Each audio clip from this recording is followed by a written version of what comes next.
My dad's an alcoholic, so I don't really drink. We do have a couple of drinks. Oh. I was in criminal justice academy in high school, so honestly, what you're seeing right now is nerves. Put your hands behind your back. You're under arrest for driving under the influence, okay? On August 21st, 2021, send. Petersburg Police Officer Perez conducted a criminal DUI investigation following a vehicle collision. This analysis examines the legal framework governing that encounter. The first critical legal issue, the transition from civil to criminal investigation. Florida Statute, Section 3, 16.06, 6 limits the admissibility of statements made during a civil crash report. The moment Officer Perez assumed the criminal DUI role, full constitutional protections attached. Right, how are you? Good. I'm Officer Perez of St. Pete, so I know you interacted with this officer and Officer Ellerword in regards to a civil crash investigation. I'm conducting a criminal DUI investigation, okay? So before we proceed, I have to advise you of your Miranda rights, okay? Of questions that I may ask later on in my investigation, okay? Okay. So you have the right to remain silent. Anything you say can and will be used against you in the court of law. You have the right to talk to a lawyer, have him or her present with you while you're being questioned. If you cannot afford to hire a lawyer, one will be appointed to represent you before any questioning if you wish. You can decide any time to not answer any questions, make any statements, or answer any questions. Do you understand each other's rights I've explained to you? Yes, ma'am. Having these rights in mind, do you wish to speak with me later on? Later on? Yeah, absolutely. All right. Would you mind if I check your eyes? Absolutely. All right. Can you follow me over here? I have the black Explorer over here if you want to just follow me. Yeah.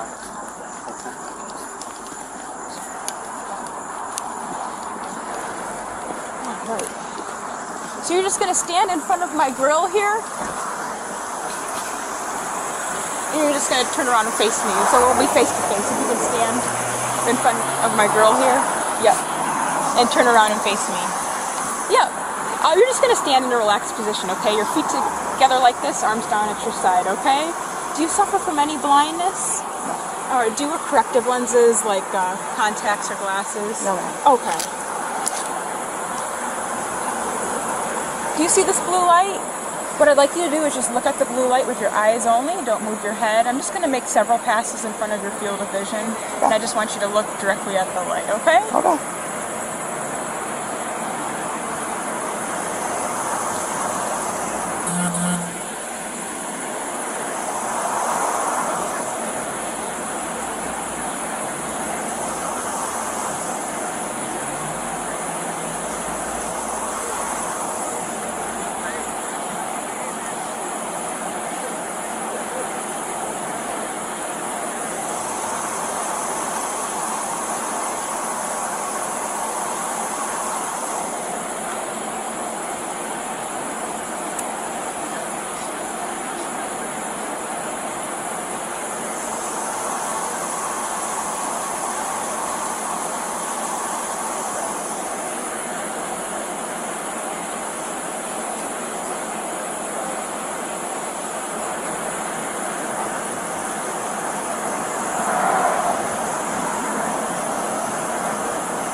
Just gonna go up. If you can keep your chin down a little bit.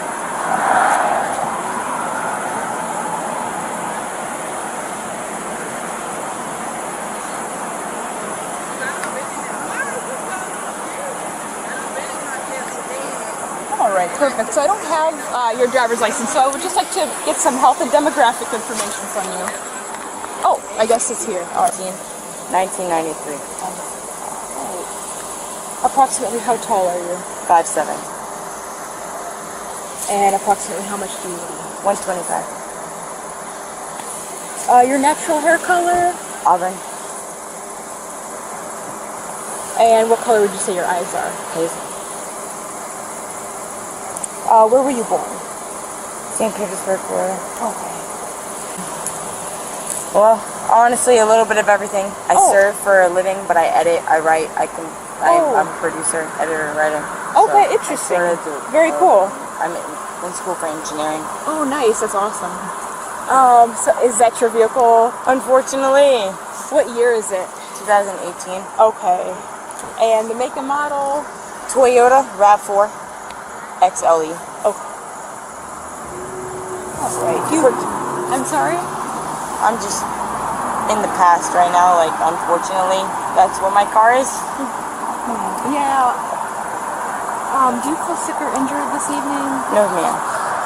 Do you have any physical defects? No. Not that I know of. Okay. Are you diabetic? Not that I know of. Epileptic? Do you see a doctor or dentist outside of your routine care, like yearly physicals or anything? Do you take any medications? How would you rate your overall health, good, fair, or poor? Right now, I want to say something other than what it is, but overall, 10. Okay. I have good mental health. Okay. Do you have any injuries that affect your day-to-day activities, like getting up and going to the grocery store or going to... Oh. I have 2 additional field sobriety tests if you'd like to follow me over here, okay? Do you see this yellow line? What I'd like you to do is just stand at the end of this yellow line right here. Alright, so you're just going to place your left foot right on that line, and you're going to place your right foot directly in front of your left foot with your heels and toes touching and your arms down at your side like this.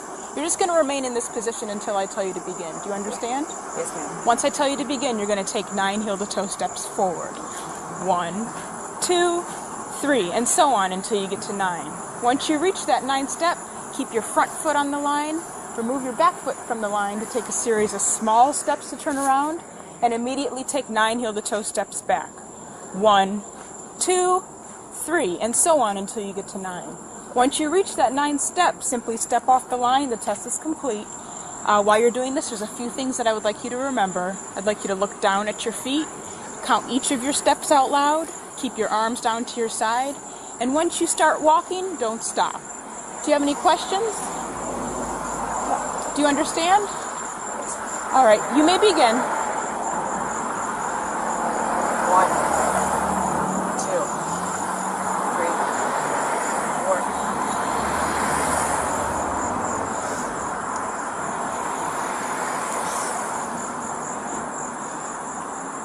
5, 6, 7, 8, 9, 1,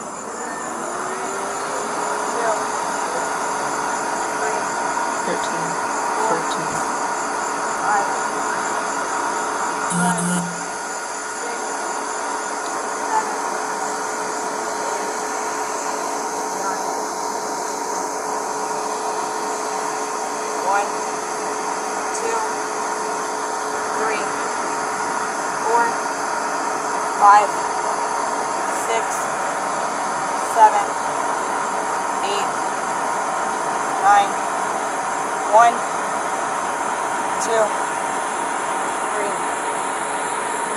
14.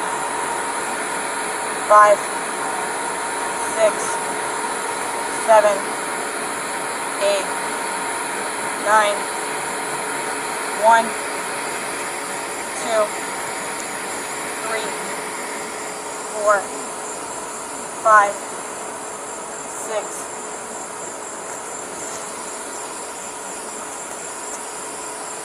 7, 8, 9, 1, 2. I'm nervous. I'm sorry. Are you all finished? No, I'm not. I'm just very nervous because I've never been in trouble before. So I'm going to be honest with you. I've never been in trouble. Okay. So that has a lot to play with it. I know that I've been in Criminal Justice Academy program. I grew up in it. So I understand that has no meaning on you. I've never been arrested. I've never been in trouble. So I would like a chance to maybe give myself to you. Okay. But I've never been in trouble. So I know I'm okay. Uh-huh. I'm just very nervous. Okay. Well, I understand honestly, it's just what's happening right now. I really do. Okay. I've just never had to go to this extent. I'm gonna go ahead and do it again because I know I'm okay.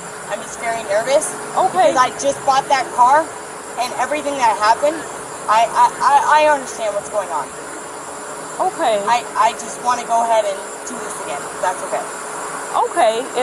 Well, we can move on to the next test if you'd like. Okay. I'm okay with that too. I don't know what this is like. Yeah, don't worry. I've never had to do this before. Don't worry about this line, okay? Just follow me over here.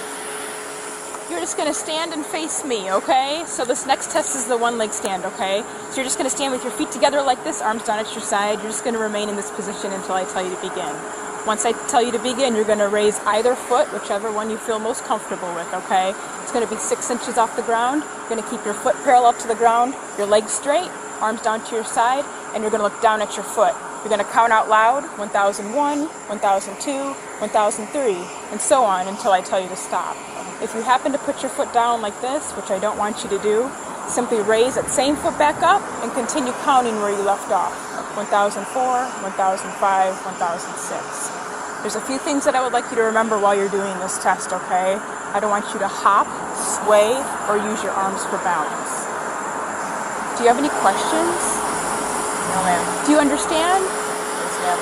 Okay, so it's not a secret, it's a 30-second test. I'm going to start my stopwatch whenever you raise your whichever foot, okay?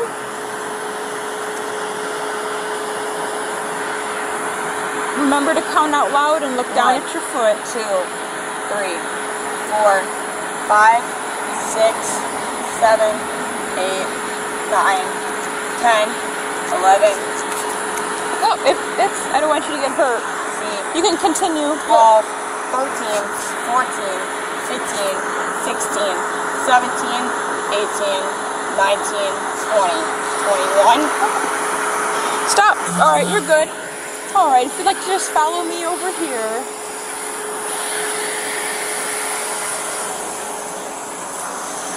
All right, so where were you guys coming from? The Pelican. Pelican, okay. How did your night start? We'll start there. How did it begin? It was good. It was fine. Oh. I don't drink very much. Okay. My dad's an alcoholic, so I don't really drink. Okay. It started out fine. Okay. I feel fine. There was a cat that was literally in the way. I swayed, and I hit the fucking car. Oh. And here we are. Okay. Like, it was literally that quick. Okay. You know what I mean? What time did your night begin? Is that your, like, a friend? Yeah, or? very good friend. Okay. I would say I picked her up around almost 8 o'clock. 8 o'clock? Okay. And you went right to the Pelican then? No. So, we went downtown. We ate food at the galley. Oh, okay. Nice. Yeah. We had 3 different appetizers. Oh, awesome. We went from there to the landing. Okay. To here. Oh, okay. So, we only went to the landing. Okay. We left. It was fine. We got to this intersection here. There was a cat. I swayed, and I hit that corner car to the left. Okay. You said you had a couple different appetizers. Did you have anything to drink? We did have a couple of drinks. Okay. What were they? Vodka, sugar-free Red Bull. Oh, okay. About how big were they, would you estimate? I would say the size. Oh, okay. Do you remember I don't know how what many they that called you had? us. Yeah, absolutely. I only had a couple. A couple, okay. Without looking at your phone or anything, what time do you think it is right now? I would say it is maybe 12:15, 12:30. Oh, you're not too far off. It's about 1:15. I know, given the circumstances. On a scale from 1 to 10, 1 being completely sober, 10 being the most drunk you've ever been in your life, like college days, anything like that, where would you place yourself on that scale? What do you mean? Like, as far as, like, the 10 being drunk? Yeah, 1 being completely sober, no alcohol or anything in your system, 10 being the most drunk you've ever felt in your life. I would say I'm about a 3. 3, okay. I'm very well aware of what's going on right now. I'm very nervous because I've never done anything that's... I was in a criminal justice academy in high school, so I'm just... Honestly, what you're seeing right now is nerves. I know all I did was hit that that car on the left, which is putting me in the predicament that I'm in now. But as far as 1 to 10, 3. Officer Perez correctly administered Miranda warnings before any criminal questioning. Under Miranda versus Arizona, 384 U.S. 436, 1966. Custodial interrogation requires advisement of the right to silence, the right to counsel, and the consequences of waiver. The subject was already in custody, handcuffed by a prior officer. The Miranda threshold was unambiguously met. The subsequent waiver was voluntary, knowing, and intelligent, satisfying the standard established in Colorado versus Connolly, 479 U.S. 157, 1986. Field Sobriety Test Number 1, Horizontal Gaze Nystagmus. Under NHTSA's 2018 SFST curriculum, HGN measures involuntary ocular jerking caused by central nervous system depression. 6 clues are scored 3 per eye across 3 separate checks: smooth pursuit, maximum deviation, and onset. Prior to 45 degrees, Florida courts recognized HGN admissibility in State versus Mador, 674. So, 2nd, 826. 4th DCA, 1996. Conditioning admissibility on strict compliance with NHTSA administration protocols. Any deviation from protocol weakens evidentiary value. Field Sobriety Test Number 2. Walk and turn. This divided attention test scores 8 clues, including failure to maintain heel to toe during instructions, starting before commanded, incorrect step count, improper turn, stepping off the line, and stopping during execution. The subject stopped mid-test, a scored clue under NHTSA protocol. The officer's decision to offer transition to the next test, while professionally sound from a de-escalation standpoint, resulted in an incomplete evidentiary record. A complete scored walk and turn provides stronger prosecutorial documentation. Field Sobriety Test Number 3, one-leg stand. 4 clues are scored swaying, using arms for balance, hopping, and putting the foot down. The subject reached approximately 21 seconds before the officer stopped the test. Observable balance instability during the test constitutes a scored clue under NHTSA standards. Post-FST questioning produced significant voluntary admissions. The subject disclosed alcohol consumption, specifically vodka, Red Bull cocktails, and self-rated impairment at 3 out of 10. Under the Fifth Amendment, she had the right to decline all such questions. She did not invoke that right. Vodka-Red Bull combinations are clinically documented to suppress subjective perception of intoxication while leaving blood alcohol content unaffected. A self-reported 3 out of 10 may substantially underrepresent actual impairment. This is relevant to the jury instruction on the reliability of self-assessment. The arrest rests on a probable cause determination under Florida Statute, Section 3, 16.193. The standard requires a reasonable belief that the subject was driving while impaired to the extent that normal faculties were affected. Probable cause is assessed under the totality of circumstances. Illinois versus Gates, 462 U.E. 213, 1983.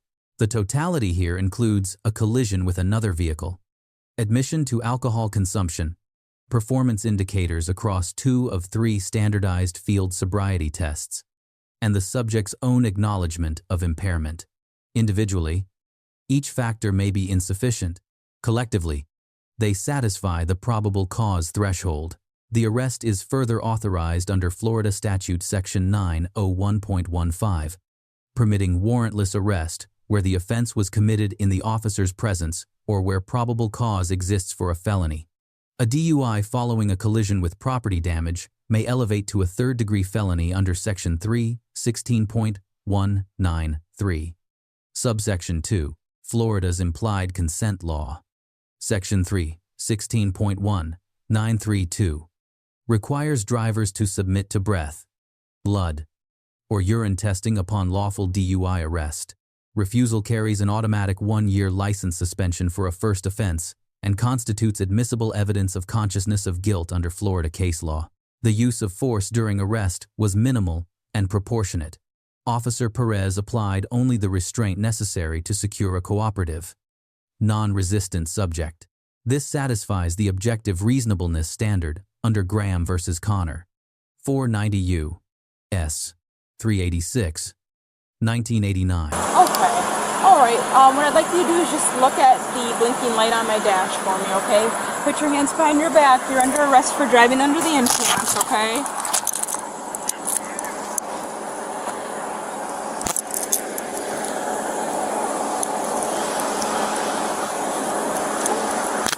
I didn't want to get your bracelet caught up in it.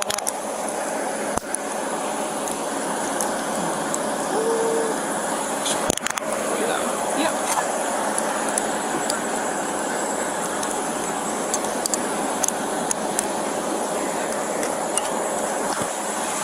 Do you have anything on your person that's going to poke or prick you or anything like that?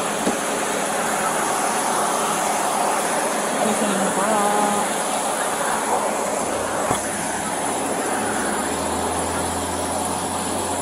I'm gonna move my car back. Yeah. Is Sarge back there?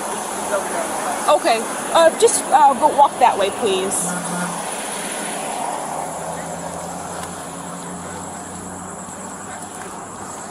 Have a seat in that chair.